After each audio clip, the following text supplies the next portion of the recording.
hay una diferenciación de las células de Sertoli,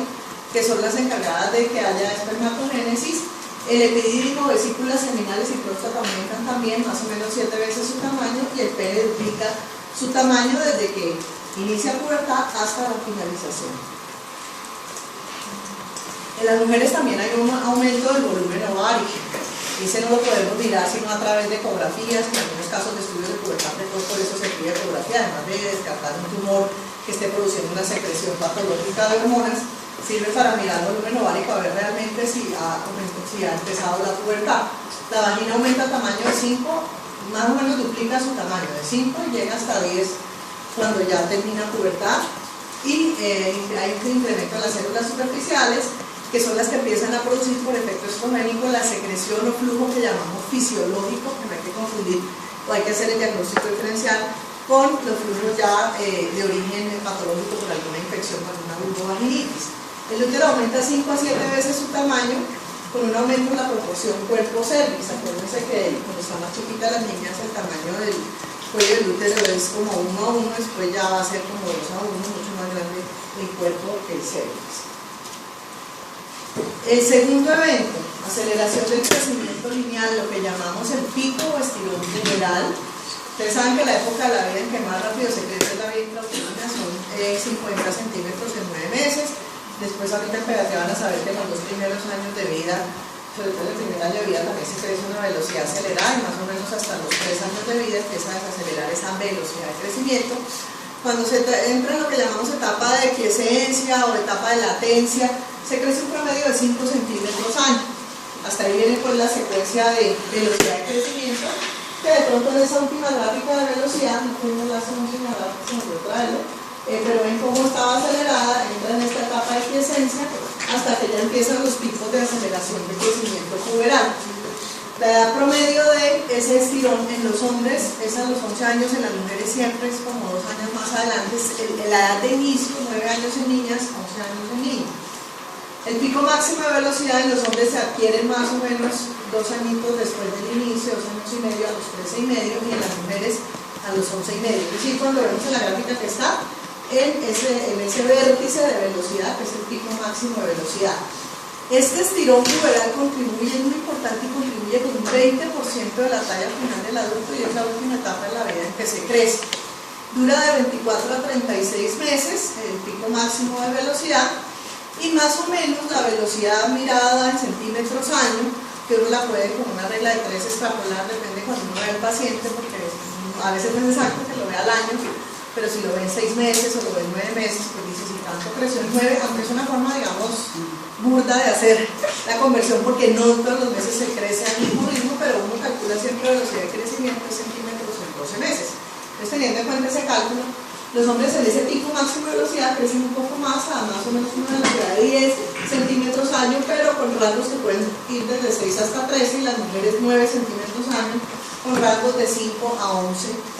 que varían un poco, pero tener en cuenta pues que de todas maneras sí se debe crecer en ese momento a una velocidad mayor. En cuanto al crecimiento ponderado en peso, contribuye con el 50% del peso ideal del adulto. En los hombres es más o menos entre 5 y 13 kilos año, en las mujeres entre 4 y 10 kilos por año. En el hombre es importante tener en cuenta que el pico de estirón de crecimiento ponderado en peso coincide con el lineal, que es el que es en estatura, y en las mujeres ocurre el de peso unos 6 a 9 meses, un poquito más tardío que el pico de estirón en estatura, porque en las niñas el pico de estirón de estatura es un poco más temprano, inclusive en relación, como ahorita lo vamos a ver cuando terminemos. Vamos a hacer una integración de todos estos eventos puberales en secuencia de edad y de tiempos para que entiendan un poquito más cuáles son las diferencias entre niños y niñas. Es importante saber todo esto porque es que en la consulta del adolescente sano lo que viene es una valoración de crecimiento y desarrollo, y lo que más les interesa en ese momento es el tema de si ya que deje de crecer, cuánto más voy a crecer, si está bien mi desarrollo para mi edad. Entonces, como vemos, esto no hay una exacta, hay variaciones individuales que dependen pues, de la parte nutricional, genética, ambiental, etc. Pero que nosotros tenemos que aprender un poco a saber dentro de esas variaciones qué puede ser normal y qué no, porque es lo que como médicos de atención primaria tenemos que contestar a todas esas inquietudes y saber cuándo estamos dentro de algo normal, o de pronto hay una patología que amerite pues, un estudio y una revisión a un especialista que este caso sería el ideal un endocrinólogo pediatra. El otro evento, tercer evento, cambios en la composición corporal.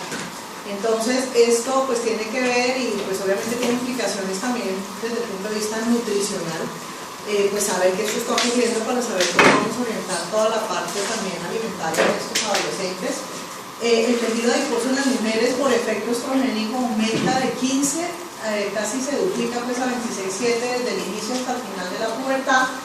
En los hombres disminuye, no es que se les disminuya la grasa, sino que aumenta más la masa magra, entonces el porcentaje de grasa se nos va a disminuir por efecto androgénico de 14 a 11%. En la masa magra, las mujeres por ese aumento que hay de tejido adiposo va a disminuir la masa magra, en tanto que en los hombres se va a producir un incremento. En cuanto a la masa mineral ósea es importante y eso tiene también implicaciones, digamos, con lo que tiene que ver con los aportes de calcio y los requerimientos de calcio que son mucho más altos ahora en pubertad, porque se sabe que la masa mineral ósea, el 90% del total de la masa mineral ósea que vamos a tener para el resto de la vida se adquiere entre los 10 y 25 años. Por eso ustedes ven que la referencia cuando hacen densitometrías ya en mujeres mayores es lo que adquirió hasta la tercera década de la vida. Como quien dice, lo que uno no guarda la reserva en ese momento ya después se comienza a tomar lácteos, hacer una cantidad de cosas después de los 40. No, pues hay que hacerlo, pero no tiene tanta, no es tan útil como empezar a garantizar esas reservas desde estas edades. Entonces hay que garantizar todo esto, depósitos de hierro por los depósitos de masa mineral ósea en este momento. Los requerimientos son de 1.300 miligramos de calcio al día, que es bastante, pues en términos de porciones son hasta 6 porciones de lácteos al día. Pues hablando no del vaso de leche grande, sino porciones pequeñas, pero son como 6, que casi ningún adolescente las cumple. La masa eritrocitaria por efecto de testosterona y estímulo de la eritropoyetina va a incrementar en los hombres, en las mujeres tiende más bien a ser estable o inclusive a bajar un poquito por las pérdidas menstruales. Tener en cuenta, por ejemplo, la deficiencia de hierro, que no es nada en las niñas, y por eso como medida de salud pública se recomienda hacer un hemograma. Dicen, pues la norma aquí del gobierno, el Ministerio de Salud dice hemoglobina hematocrito. Realmente si uno tiene posibilidad de un hemograma, porque a veces puede estar bien hemoglobina hematocrito, pero puede haber unos signos ya de lo que llamamos cuadro hemático de tercera generación, volúmico muscular medio disminuido, aumento de la distribución eritrocitaria, disminución de hemoglobina corpuscular, hipocromía, microcitosis, microtis de sangre periférica, que nos puede indicar que hay deficiencia de hierro y todavía pues no hay anemia, pero eso tiene implicaciones nutricionales en cuanto a garantizar también un aporte de hierro en la dieta. En cuanto al desarrollo de características sexuales, que sería el cuarto evento de la pubertad, es lo más notorio, es lo que nosotros pues al llegar a un adolescente vamos a ver y tenemos que también aprender a evaluar en el examen físico, y cuando integremos todos los eventos puberales pues vamos a ver por qué es importante siempre evaluar el TANER, anotarlo en la historia clínica, porque vamos a ver que eso se relaciona con otros eventos, con el momento del estirón, con el momento de la finalización del crecimiento, aparición de menarquia, etc. Entonces, gracias al doctor TANER, desde mediados del siglo pasado, un médico inglés, que se dedicó gracias a la guerra, después fue un poco la historia de él, se me recluyó en las afueras de Londres, al hermano lo mandaron a la guerra y lo mataron. Era médico también. Entonces el papá traumatizado, bueno, yo fui un médico, entonces yo no sé, logró que más bien se dedicara en un colegio de niños y de jóvenes, como una especie de internado grande, una población grande en las afueras de Londres, duró ahí recluido como 5 años por lo menos, y entonces se puso a investigar y a observar todo el tema del desarrollo. Hizo también unas tablas de crecimiento que fueron las primeras. Nosotros tenemos las de la OMS, que ustedes las van a ver y las van a manejar, pero digamos el pionero de todas estas gráficas y percentiles, etcétera, fue el doctor TANER, muy buenas, y hasta hace poco a los endocrinos pues eran mucho mejores, porque no fueron estudios como ahora, que son semiseccionales, son seccionales, son transversales y son semilongitudinales. Entonces es un estudio longitudinal que les pudo hacer seguimiento a todos los niños y niñas desde chiquitos hasta la adolescencia, y observar cómo aparecían todas esas características sexuales para describir lo que ustedes conocen como los estadios de maduración sexual o de TANER, que realmente lo que evalúa y lo que está estandarizado es en hombres, aparición de vello púbico y desarrollo de los genitales masculinos, testículo y pene. Vamos a describir un poquito esto. Y en las mujeres la aparición de desarrollo de las mamas y de vello púbico. Pues miren todo el tiempo que lleva TANER, y pues eso hasta ahora no se ha modificado y se puede aplicar a todas las poblaciones del mundo. Bueno, en las niñas, entonces aparición de botón mamario. Lo importante saber es que hay 5 estadios que van del 1 al 5. 1 es la niña pequeña, donde hay ausencia de botón mamario, y 5 es la mujer adulta ya con unos senos conformados con ciertas características que nos dicen que ya la glándula mamaria ha completado su proceso de maduración. El estadio 2 es el que marca el inicio de pubertad en una mayoría, como les decía, 90 y pico % de las mujeres, porque hay un pequeño porcentaje donde puede aparecer el vello púbico inicialmente, tal vez por algo de la estimulación fisiológica adrenal. Sin embargo, la aparición de un botón que empieza con una masita debajo de la areola, que a veces es sensible, que duele, que a veces es asimétrica, les van a consultar porque tiene un tumor de un ladito y se preocupan y resulta que el botón mamario que ya está apareciendo de un solo lado, voy a hacer el diagnóstico diferencial con absceso, con otras lesiones, con una adenopatía, algo que esté ahí produciendo esa masa, pero si ya está en la edad en que va a iniciar la pubertad, podría aparecer de un solo ladito, después aparece el otro, puede ser intermitente, pero no debe sobrepasar los límites de la areola se ensancha un poquito más, y esa es la diferencia con el 3. Estas fotos de pronto no son tan buenas, lo mejor es verlo como en los pacientes, hay dibujos, hay gráficas, pero eso, cuando uno lo aprende sobre el paciente, es mucho más exacto. El 3 es cuando ya esa glándula mamaria sigue creciendo y sobrepasa los límites de la areola. Más allá de los límites de la areola también sigue ensanchándose. Y en el 4, de pronto en la foto no se ve, pero típicamente hay un doble relieve. O sea, uno ve la areola como si fuera una prominencia, como si fuera una montañita que está como en otro plano diferente al resto de la glándula mamaria, como la doble montañita, la doble curva. Eso es típico cuando uno dice ese 4 está de libre y doble. Cuando ya se aplana esa areola y forma el mismo plano, el mismo contorno del resto de la glándula mamaria, solo protruye el pezón, ya estamos en un mamario 5.